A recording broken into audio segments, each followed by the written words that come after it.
He's a good God, isn't he? And sometimes we lose our focus off of what we think is good and what we think is right, and we just have to go back to his version of what is good and right. And just look around the room, just how many miracles are sitting in this room right here. That God has given us an opportunity to do these things, to find ourselves, to find life, to find a future, to find goodness. It's incredible, isn't it? I agree, it's incredible. All right, so let's go to Luke chapter 6 is where we're going to go today, all righty? Okay, just a very simple passage, and just to get this puppy started here, right? Luke chapter 6, verse 12. One of those days, I don't know what days that was, but just one of those days, Jesus went out to a mountainside to pray and spend the night praying to God. Now, okay, I didn't notice that the first time I read that. That's pretty awesome, huh? He actually went to a mountainside and with the intention of praying all night to God. Isn't that great? All right, whatever. Let's move on. Verse 13. When morning came, he called his disciples to him and chose 12 of them, whom he designated apostles. All right, so he had a bunch of followers, but then he chooses 12 within his followers. Everybody good with this? We know there's more than 12 because in a few chapters, he's going to send out 72 of them, right? Or 70 some of them, however many, right? And so he chooses 12 of this core group, and he says, you guys are going to be apostles. And we'll get to that in a minute. But just check out this list here. All right, so let's go verse 14. Simon, who he named Peter, his brother Andrew, that's Simon's brother, Andrew. James, John, Philip, and Bartholomew. We don't hear much of Bartholomew, do we? I don't know why. Bart. Matthew, Thomas, James, son of Al, Big Al, son of Big Al. Simon, who is called the Zealot. Would you like that in your name? Hey, Zealot, right? That's his name. Simon, son of Judas, son of James, and Judas Iscariot, who became a traitor. And there's the 12. I thought that was really interesting, that he picks people with the same name quite often. There's 2 Simons. There's 2 James. He had to change one of them, Simon's, to Peter's, because we're going to get confused about this, right? So your name has to be Peter. And that's not why he changes it. I'm just joking, right? But isn't that funny? Just like they got all the same names. Anyway, so that's... I looked at that list the other day, and I've never noticed that. Wait a minute, 2 James, right? 2 Judases? Darn, 2 Simons? And then like Bartholomew? like what a weird name in that mix, right? All right, so I'm getting carried away. And what I want to talk about today is just apostleship and what apostles really are. And these guys, they were designated with a task. They weren't just disciples and followers. Now they were designated to do something within their following nature. Right now it's about changing culture. And that's the nature of an apostle. An apostle is somebody who goes out and influences culture and changes culture, moves culture from one way to another. And so these guys, their job description was, let's go change some culture. Why do you think they needed to change some culture? And here's the reason why. It's because Jesus shows up in Israel, yeah? Jesus is who? Jesus is the Son of God. What Paul calls him is the fullness of God dwelling within a man. And so God shows up in Israel in the form of a man, and nobody recognizes him. Don't you think their culture is just a little messed up on that one? We represent God, we love God, and then God shows up and goes, we don't know you. Pretty much telling the world that Israel doesn't know who God is. And so Jesus says, I need some culture change in this place that I call Israel, what I call home, which is my baby. We need to shift the culture of this place. And so he designates these few guys to start to go into the region and start to shift culture towards what Jesus really is, who God really is. Because at the time, the culture of Israel was very much around the law. The culture of Israel was very much around pride, position, power, selfishness. That was pretty much the culture that surrounded Israel at the time. The Pharisees held on to one thing very tightly, and this was power, prestige, recognition. Really, they did it to impress each other. They did their Christianity, if you will, right? Their Jewishness, their religion, whatever you want to call it. They did that to please other people rather than pleasing God. So they had a culture shift that was going on, right? There needed to be a culture shift to go on, like, check it out. This position that you're in isn't all about your position. This is actually about worshiping God and knowing who God is. And so Jesus sends out these guys going, let's shift the culture on this place, get eyes back to God, eyes back to the reality of who Israel really is. And so there's a culture change that need to happen, right? So our culture gets in our way all the time. Would you agree with this? Our personal culture gets in the way all the time. See, Israel, their personal culture got in the way of them seeing God. Do you see this? Their personal culture, nothing to do with God, got them totally distracted from actually seeing who God is.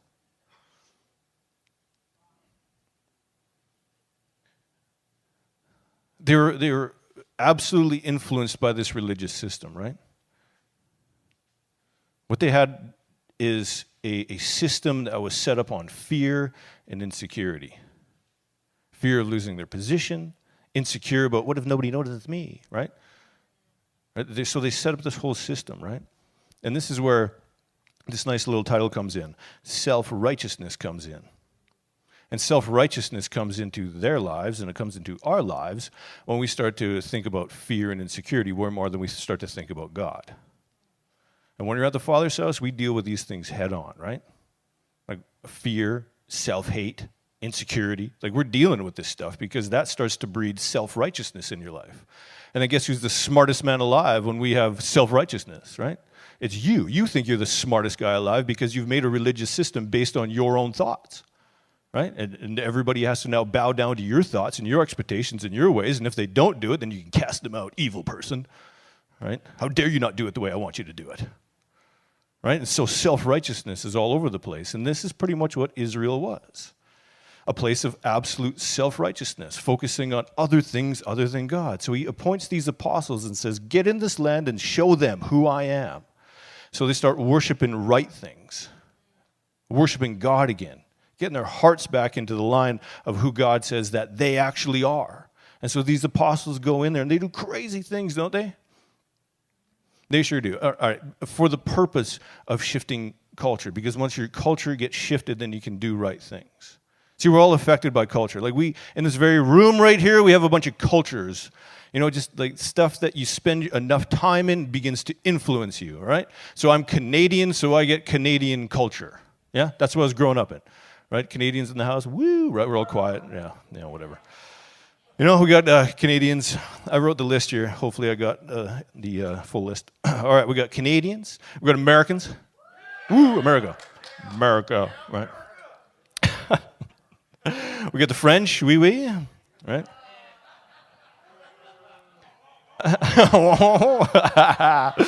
We got the English, right? We got Welsh. Yes, I did that. Just for you, Chloe. Wales. We got Chinese culture in here. Yes, we do. Hungarian. And we got the Dutch. Yeah? The Dutch. Yeah. All right, anybody else from any other place? Mexican, where are you, Daniel?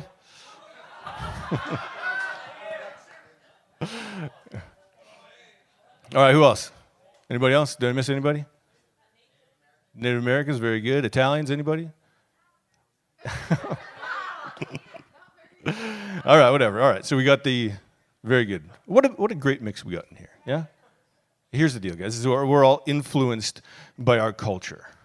And sometimes we don't realize the influence of our personal culture that we carry. God wants to come in and absolutely obliterate your culture. And we need to start to shift our culture to the culture of Jesus. And really pay attention to where your culture gets in the way of you seeing the culture of Jesus. Here, you want to hear a fun story about this one? Why not? I got the microphone. Suckers. All right, so here's the nice story I got, right? So me and Steph, we moved to Reading for a period of time. This is in 2006. And it was our first time in America for any length of time. We were living there, and Thanksgiving comes around, right? And so as a Canadian, we have Thanksgiving too, right? But it's the second weekend of October, thank you. Second weekend of October, and it's just like a day, right? It's like, yeah, we eat some food, cook a bird, whatever, have the day off if you're lucky, kind of a thing, And that's kind of like Thanksgiving. It's a holiday, but it's not like a holiday. It's you get together, whatever, right? And so me and Steph, we're in Reading, and this is American Thanksgiving rolls around, right? And we're thinking the same thing, big deal, whatever, And so we get up out of bed, like we're not around family or nothing. We're not doing any Thanksgiving-ish, right? And we're just like, oh, let's go see what's up, see what's open and all this stuff, right? So we're driving through the town of Reading, and it's like an absolute ghost town, right? It's like, what happened here? It's just like stores are closed. Like, how dare you be on the road on Thanksgiving morning and all this stuff, right? Like, just like cricket. Like, this is 10 years ago. There's no like Black Friday thing happening, the way it happens now. Where Black Friday happens actually on Thanksgiving. That's not happening. It's like cricket. It's like, what has happened? I thought this was Thanksgiving, right? And like, everybody's locked up in their houses, being with their families and stuff. And we're like, where did we land? What planet is this, right? Because in our culture, we have no value for American, obviously, Thanksgiving. We're America, dang Thanksgiving, right? Right? It's just, woo, it's bigger than Christmas. I had no idea, It's just this whole thing about this Thanksgiving. A very simple example of just the influence of culture. I had no clue about Americans' craziness about Thanksgiving, right? Love America. Love Thanksgiving, right? Yeah. There's all sorts of other things that we can talk about just based on culture alone, right? Like my favorite. You guys, all right, this is my favorite. All right, this is July 4th. 4th of July. I always say it wrong because didn't grow up with this stuff, right? 4th of July, right? And like, dang America with fireworks. Like, what? Right? All of a sudden, fireworks stands all show up, right? Did you buy fireworks? Do you have fireworks? Is there any fireworks, right? Are they doing fireworks this year? Are they closing down fireworks this year? Is there fireworks this year? It's like, fireworks, people, right? It's like, really? Are we doing this about fireworks? It's just this huge, incredible thing, just fireworks, Yeah, you all look at me like I'm crazy. Yes, this is what you do, people, right? Fireworks. Like, ease up on the fireworks, all right? People burning down places, people shooting off fireworks in the middle of 100-degree weather. They don't even care. Like, we're burning this thing down, right? Fireworks, right? It's just the culture that you grow up in, the culture that you have influences you, so you see things in a certain way, right? Or like Canadians and their Boxing Day. Yes, that's a day, right? It's a day after Christmas. That's our Black Friday, all right? Just whatever. Anyway, let's not go into stories about different cultures, right? So that's just simple Canadian-American difference. Is I guarantee you, since I've talked to them, like the French don't get you, right? They're starting to learn, Don't be offended, Americans, all right? Jeez. Like, right? There's certain culture things that we just have a hard time understanding. And so this is the need of apostles in the land of Jesus' time, going like, your culture has completely ruined you from seeing who God really is. The power of culture over your life, right? The Pharisees' culture over Israel completely blinded them from seeing who God really is. And so now we have to examine our personal culture. Does your personal culture allow you to see who God really is? Does your personal culture influence you so you can actually see who God really is? All right, this is a fun little story right here. So let's go to Luke chapter 12.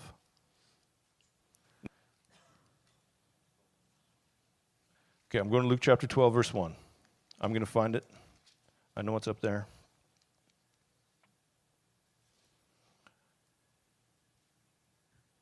Meanwhile, while a crowd of many thousands had gathered, so that they were trampling on one another. You just get a picture of this, yeah?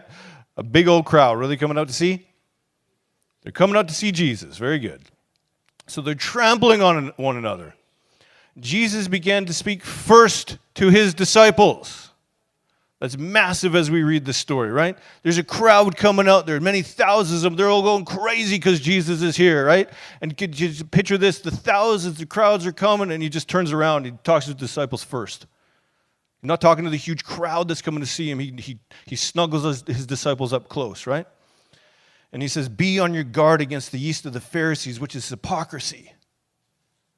And what he's doing right here is he's seeing the thousands of people coming, and he knows the culture that these guys are raised in, which is absolute power, selfishness, position. And he sees all these guys coming, and all of a sudden they are the ones that the crowd is coming to see. And he turns around and he says, you have to watch out for the culture that's coming to get you right now. Be on guard for the yeast of the Pharisees, because this is how culture begins to influence you. You get a little bit in you, you get a little bit in you, you get a little bit in you, and all of a sudden you're influenced by a lot, right? And so this huge culture is coming at them, and he turns around to his disciples, he says, watch out. Don't let these guys influence your culture, because you're going to respond the same way you've always responded, with this culture coming at you of, now I have position. Now I have somebody looking at me. Now I have self-righteousness. I can control this crowd. And Jesus turns around to him and says, be on guard for the very thing we're trying to battle right now. You're an apostle in this place. Let's begin to change this place into the culture of Jesus. And don't respond to the culture that's around you. And so here we are, guys, surrounding ourselves with a whole bunch of culture. Your family's culture. The culture of North America, for goodness sake. Beware the yeast of the culture of the world system coming at you. And if you want to battle this culture of consumerism, you start to be a producer. It's the opposite of consume. You start to produce something that actually influences, rather than you continually get influenced. So as we live in this world system, now we're going to start to produce something that gives life. We're going to go out and we're going to start to make a difference in people's lives. We're going to give instead of receive. Everybody good with this? That absolutely battles the consumerism kind of environment that you find yourself in. So these guys right here, as Jesus sees this crowd approaching them, right? He turns around and he snuggles his disciples up real close and he says, you got to get this culture, man. You got to be aware of the culture that's around you. Because that's not what we're here to do. We're not here to advance this kind of culture. We're here to advance my culture right now. We're here to advance the culture of Jesus. So what does his culture look like? Oh, that's a good question. Good thing we're going to read about that. And this is in Luke chapter 4. And if you know your Bible's good, then you know exactly where I'm going. Luke chapter 4. Jesus pretty much gives his announcement of why he is here. And he reads Isaiah 61. And around here, Isaiah 61 is a big deal. Project 61 that we have around here, short-term missions trips and teams, they come here because of this little scripture right here, guys. And this is Jesus. He stands up in the synagogue and he blasts them with this one, Luke chapter 4. You guys ready for it? Verse 18. It says, the Spirit of the sovereign Lord, or the Spirit of the Lord is on me, because he has anointed me to preach good news to the poor. He sent me to proclaim freedom for the prisoners. See the culture change going on here, guys? He's here to influence culture. Bring Israel back to its rightful place. Bring us back to our rightful place. He sent me to proclaim freedom for the prisoners and recovery of sight for the blind, to release the oppressed, to proclaim the year of the Lord's favor. And that was his part. That was his gauntlet laid down. Boom, here it goes. We are going to do things this way. I'm in your land to make these things happen. Anybody need sight around here? There ain't no blind people in here, I know that. Anybody need sight around here? That's a bunch of us, isn't it? I need to see where I'm going. Well, guess what? He just promised you some sight, so you see where you're going. So you can see things in a different light. So you can see the culture that's around you and see where you're actually going. How about the last verse there, verse 19? To proclaim of the year of the Lord's favor. Anybody feel the Lord's favor this morning? A bunch of us felt the year of the Lord's favor. We felt the favor of God, right? The things that are around us that we're responding to, let's get our eyes fixed on these things. He has sent me to proclaim freedom for the prisoners. Like, that one's pretty easy, isn't it? Anybody bound up and broken by sin and dysfunction and craziness? Amen, Geordie, right? And now it's the time to see the culture for what it is. And Jesus is bringing his culture here, the culture of Jesus, that says freedom for the prisoners. Freedom for the prisoners. He's a good God, isn't he? And he wants us to see this new culture that he's bringing. Are you going to respond to the culture of Jesus, or are you going to respond to the culture that's around you, whether that be the culture that you're born into? Maybe it's a family culture that you have, right? Maybe, here it comes, guys, maybe it's the church culture that you just buy into, that these things they'll just produce and make me look good, so whatever, right? As long as I look good to people around me. Maybe that's the culture that you come at, right? What about the culture of transformation? The culture of setting wrong things right. The culture of making all things new. How about that culture? Anybody into that culture? I know we all are. Come on now. I wrote just a quick little list of culture of Jesus. How about this one? The servant of all. I would say that's a huge point of Jesus' culture. Wouldn't you think? The culture of Jesus? Generous, making other people great, recognizing brokenness and making it whole. This is all just descriptions of Jesus and what he does, the culture that he brings about with him, the culture that he's anointed these apostles to go and do in the land. Following God. I know that one's easy, right? But no, actual God, following God. Feeding the hungry. How about that one? Steve brought this one to us last week, touching the untouchable, loving the outcast, and forgiving sins. This is the culture of Jesus. And he's designated these apostles of just going, let's go influence these people with this culture. Let's recognize the yeast of the Pharisees and make sure we don't bow down to the culture that's coming at you. The culture that says you need to possess all these things, right? If you don't have the latest iPhone, you're a horrible human being, right? All that crazy stuff, right? You know, really, you don't drive a brand new car, right? Just the crazy culture that's just thrust down our throats all the time, right?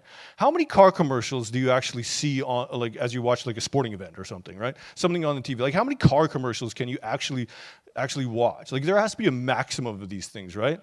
You know, it's just like, how many times do I got to get this thing shoved down my throat where I'm a horrible human being that I don't possess the latest and greatest? See the culture that we're just in? Because we're a consuming culture. And I don't want to be influenced by that consuming culture anymore. Okay, total, whatever you call that thing, tangent. There's a reason why the government throws a huge stimulus at you every once in a while. The reason why is to stimulate the economy, right? Because the government knows that you are a consuming culture. They're going to toss you a few grand, and you're going to spend every last cent of it. You're not going to save it because you're a consuming culture. Is that cool? Whatever. Okay, tangent over. All right? Good example, though, isn't it? How about more of Jesus' culture? Laying down his life. And willing to make the ultimate sacrifice. The culture of Jesus. Remember, what he's designated these apostles to do is everything I'm just telling you. Lay down your life. Make the ultimate sacrifice. This is what we're doing, guys. This is the culture that needs to shift and change in the place that I am. And here's the last one that it's not an exhaustive list by any means, but it's a good one. How about lose your life to find it? The culture of Jesus. This is the culture that brings life, and it brings hope, it brings joy, and it gives freedom, and it gives future. This is the culture that I'm inviting us all into. So I'm going to ask you again, what culture are you surrounding yourself with? If you surround yourself with a certain culture, you will do those things that certain culture says, because you'll have that pressure of that culture to do those things. If you surround yourself with people that say drinking ain't a big deal, smoking weed ain't a big deal, not being married, you know what I mean, ain't a big deal, then you're going to start to gravitate towards those things and say, hey, they're okay because the culture that you travel with continues to say they're okay. I'm okay. Look at all these people around me. Doing it. Must be right. Or are you surrounding yourself with people that are actually holding a culture in their life that is actually moving towards hope and wholeness and freedom and joy and future? I would say those people that actually hold the culture of Jesus, you want to surround yourself with those people if you want to get those things. And so who are you surrounding yourself with? What kind of culture are you surrounding yourself with? And what is influencing you? And if you're in a place of just going like, how did I get here? All you have to look at is what did you invite into your life as a culture? And that is where you will find your answer. How did I get here? Some of us will look at our lives and just go, how did I get so blessed? Well, you have to just look at one situation. What kind of culture did you invite into your life? Did you invite the culture of Jesus into your life and go, wow, my life's the best it's ever been? Which a whole bunch of people in this place can attest to. My life is the best it's ever been. It's because you've chosen to follow a certain culture. And what we're doing here at the Father's house, what I'm trying to do with all of my heart, is trying to be influenced like these apostles and taking up their mantle of going, I will change culture around me. I'll begin with myself, I'll bring it to my family, and I'll invite anybody outside of that place who wants to travel with me. Come on, let's travel with me. Let's just begin to influence each other's culture. I've done a certain culture a certain way. I'm not going to do that anymore.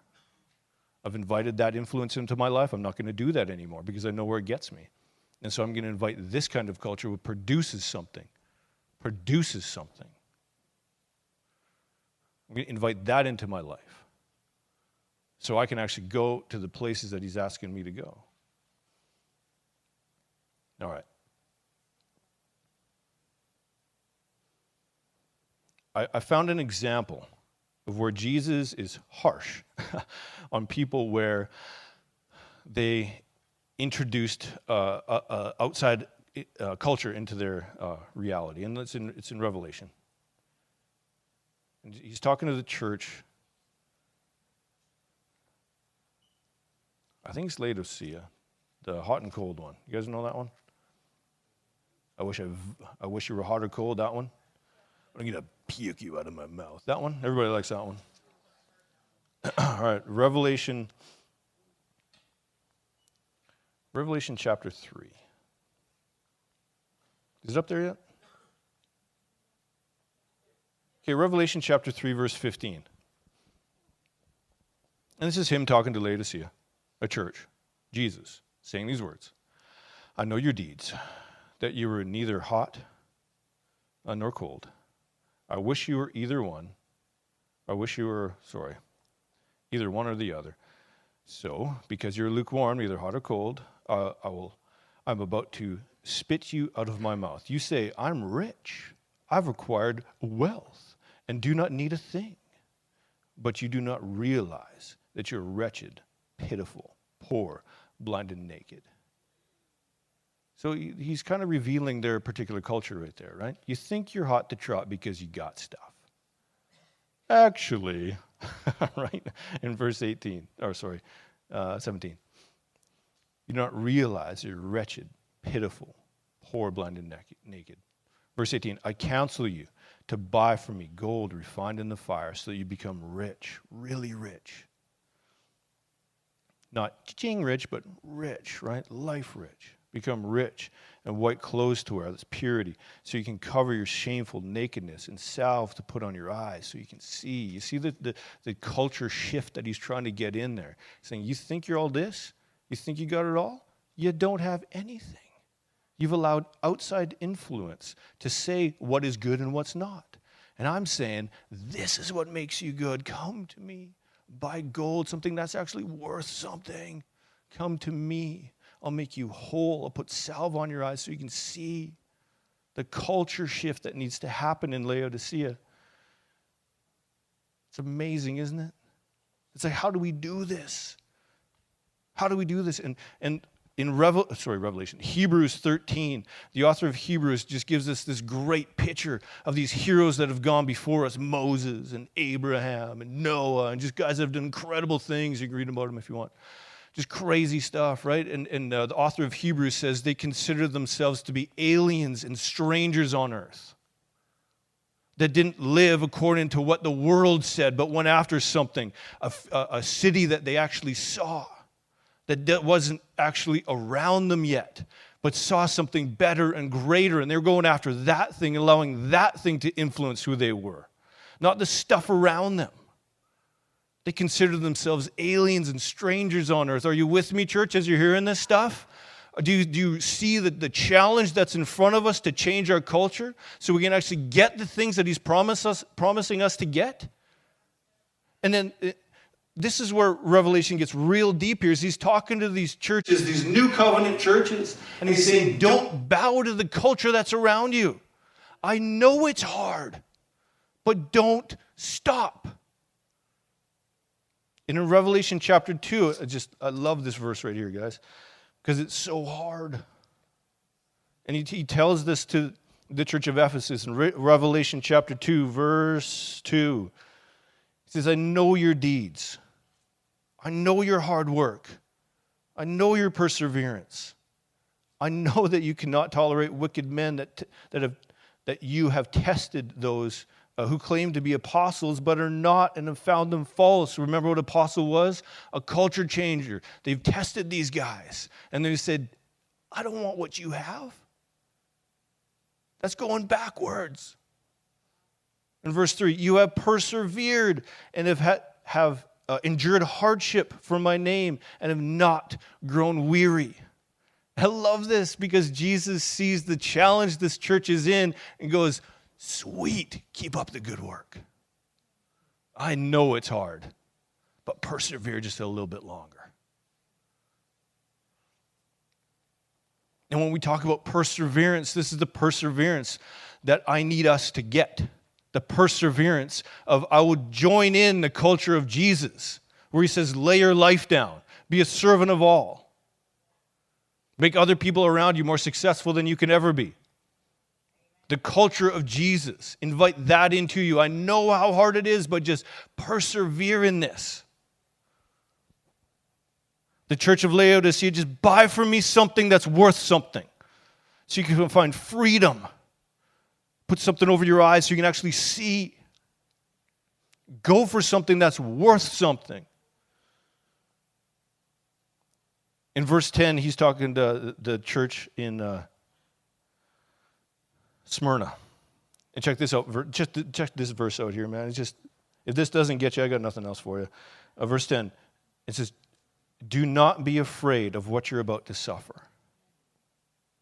I tell you, the devil will put some of you in prison to test you, and you'll suffer persecution for 10 days. Be faithful, even to the point of death, and I'll give you the crown of life. How's that for perseverance?